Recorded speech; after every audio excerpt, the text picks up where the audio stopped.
we, the DCP, we wish to address ourselves to the nation of Kenya and the patriotic citizens of our beloved country as follows. Last week, we announced that our party leader, His Excellency Rigathi Gachagua, will return to the nation on Thursday, 21st August, at noon from the United States of America. We want to confirm that his return is still as scheduled. Second, we call on the people of Kenya to show up at the Jomo Kenyatta International Airport at 8 a.m. to receive our beloved party leader. We shall have a mother of all peaceful processions upon his arrival. The procession will begin from the Jomo Kenyatta International Airport to the Central Business District and later address a public rally at the hallowed Kamkunji grounds. The police are hereby notified to provide security, and they should not dare to demonstrate against the people of Kenya. We have done a letter to the Inspector General notifying him of the said activity.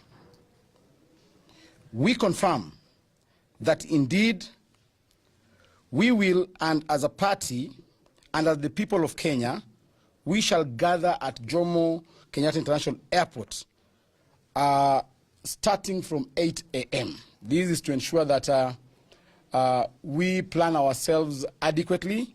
We have people traveling from across the country, all the way from Tesoland, from Luoland, and therefore we want to have good organization and protocol at the airport. So we want to ask all our supporters traveling from across the country to be at Jomo Kenyatta International Airport as from 8 a.m. We are also adequately informed of the mischief and also plans by President William Ruto to have our party leader arrested upon his arrival at Jomo Kenyatta International Airport. We are also informed that William Ruto is planning to divert his plane to either Kisumu or Mombasa International Airports to arrest him from there. We have encouraged our members to also plan to receive him in those respective airports. We want to be very particular and candid on this matter.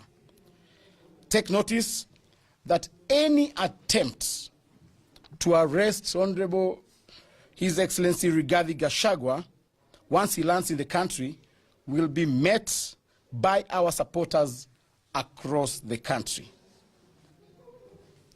We have asked our supporters to be on standby. We remember when His Excellency Rigathi Gachagua was impeached, he implored upon his supporters to remain calm and resort to singing. This time round, the song will be of a different rhythm. Secondly, we have heard President William Ruto and his choir dream that he has been invited by President Trump to the United States of America.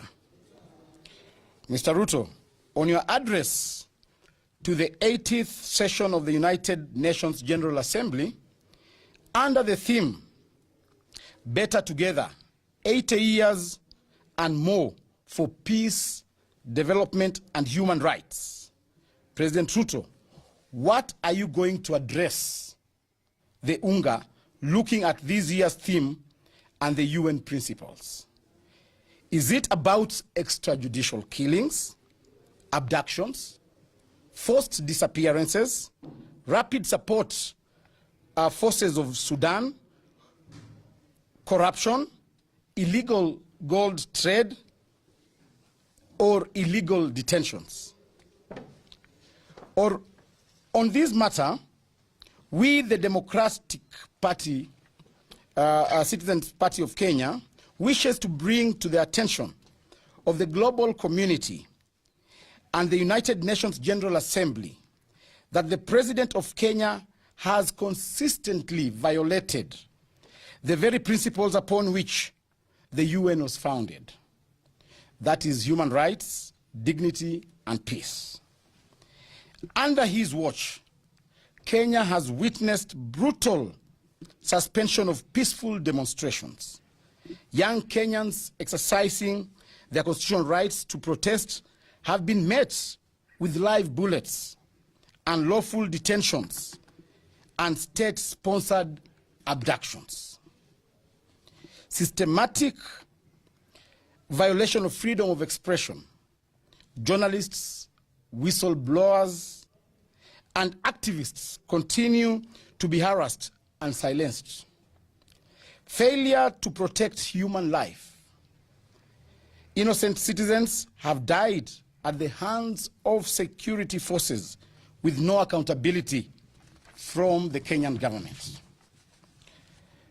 The UN Charter, the Universal Declaration of Human Rights, and the multiple treaties Kenya is a signatory to all demand protection of fundamental freedoms. Yet, the President of Kenya seeks to parade himself as a statesman before the international community, while his regime is guilty of bloodshed at home.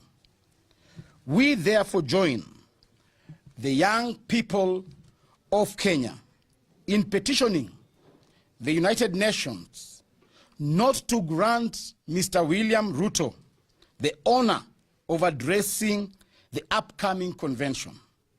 Doing so would amount to legitimizing dictatorship, tyranny, and betraying the young, the women, and the people of Kenya, whose only crime was demanding their rights, justice, and accountability.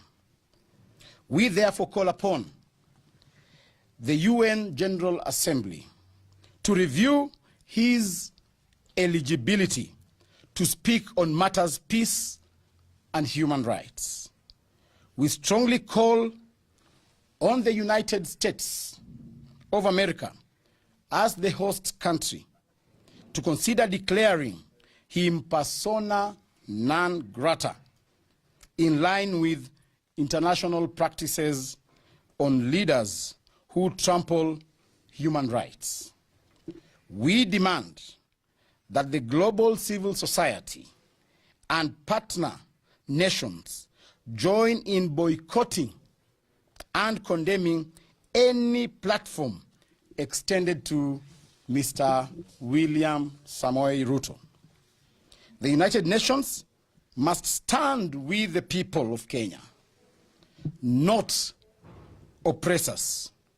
History will judge harshly any institution that enables authoritarianism to thrive under the guise of diplomacy. End of statement.